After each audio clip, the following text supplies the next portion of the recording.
మనం ఏ శివాలయానికి వెళ్ళినా శివునికి ఎదురుగా నందీశ్వరుడు ఖచ్చితంగా ఉంటాడు.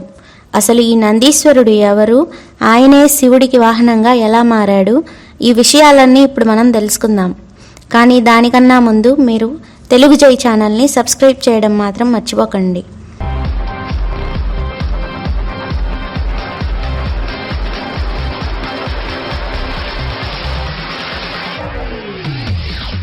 ఇప్పుడు మనం కథలోకి వెళ్దాం. పూర్వం శిలాదుడనే మహాశివభక్తుడు ఉండేవాడు. సంతానం కోసం ఆయన చేయని నోములు పూజలు లేవు. చివరికి ఇలా లాభం లేదనుకుని పరమశివుని గురించి చాలా తీవ్రంగా తపస్సు చేశాడు. శిలాదుని తపస్సుకు మెచ్చిన ఈశ్వరుడు కనుల ముందు సాక్షాత్కరించి వరం కోరుకోమన్నాడు. స్వామి, నా వంశాన్ని నిలబెట్టేందుకు యోగ్యుడైన ఒక పుత్రుణ్ణి ప్రసాదించు. అతడు సకల శాస్త్రాలు వేదాంగాలను నేర్చినవాడై ఉండాలి, దీర్ఘాయుష్మంతుడై ఉండాలి, ముఖ్యంగా నీ భక్తుడై ఉండాలి అని కోరుకున్నాడు. అప్పుడు పరమేశ్వరుడు శిలాదునితో, భక్తా, నీ గత జన్మల పాపకర్మల మూలంగా నీకు ఈ జన్మలో అసలు సంతాన యోగ్యత లేనప్పటికీ తపస్సు చేశావు కనుక వరం అనుగ్రహిస్తున్నాను. నీకు పుట్టబోయే బిడ్డలో నీవు కోరుకున్న అన్ని లక్షణాలు ఉంటాయి, కానీ దీర్ఘాయుష్ మాత్రం ఉండదు, అల్పాయుష్కుడవుతాడు అని చెప్పి మరో మాటకి తావివ్వకుండా అదృశ్యమయ్యాడు. సాక్షాత్తు పరమేశ్వరుని వరప్రసాదంగా లభించబోయే పుత్రుడు అల్పాయుష్కుడు ఎలా అవుతాడు? అయినా ఆయనే అల్పాయుష్కుడవుతాడని చెప్పిన తర్వాత అది అబద్ధం ఎలా అవుతుంది? చూద్దాం విధి నిర్ణయం ఎలా ఉందో అనుకుంటూ శిలాదుడు ఈశ్వరుని వరప్రసాదం కోసం ఎదురు చూస్తున్నాడు. ఓ రోజు యజ్ఞం చేయడం కోసం హోమగుండాన్ని తవ్వుతుండగా అందులో నుంచి ముద్దులు మూటగట్టే బాలుడు ఉద్భవించాడు. శిలాద దంపతులు ఆ బాలుడికి నందుడు అని నామకరణం చేసి అల్లారు ముద్దుగా పెంచుకోసాగారు. 5వ ఏట నందుడికి ఉపనయనం చేసి విద్యాభ్యాసం కోసం ఆ బాలుని గురుకులానికి పంపించారు తల్లిదండ్రులు. ఏకసంతాగ్రాహి అయిన నందుడు అన్ని విద్యలను ఆకలింపు చేసుకుంటూ సకల శాస్త్రాల్లోనూ ప్రావీణ్యం పెంచుకొని క్రమంగా పెరిగి పెద్దవాడయ్యాడు. అతడికి నేర్పవలసిన విద్యలు తమ వద్ద లేకపోవడంతో మంచి పేరు తెచ్చుకొని బాగా అభివృద్ధి చెందవలసిందిగా ఆశీర్వదించి గురువులు నందుడిని తల్లిదండ్రుల వద్దకు పంపించేశారు. సకల విద్యా పారంగతుడై తిరిగి తమ వద్దకొచ్చిన నందుడిని చూసి ఆనందిస్తూనే పరమేశ్వరుడు చెప్పిన ఆయుర్దాయం తీరిపోయే సమయం సమీపిస్తున్నదేమోనని ఆందోళన పడ్డారు.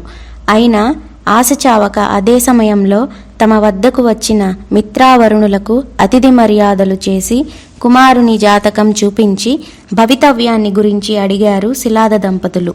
క్షుణ్ణంగా నందుని జాతకాన్ని పరిశీలించిన మిత్రావరుణులు నందుడు విద్యావంతుడు, అంతకు మించిన భక్తుడు అయినప్పటికీ అల్పాయుష్కుడని చెప్పడంతో శోకసాగరంలో మునిగిపోయారు వారు. తల్లిదండ్రుల దుఃఖానికి కారణం తెలుసుకున్న నందుడు స్వతహాగా గొప్ప శివభక్తుడు కావడంతో వారి అనుమతి తీసుకుని కేదారేశ్వరం వెళ్ళి శివుని గురించి ఘోర తపస్సు చేయడం ఆరంభించాడు.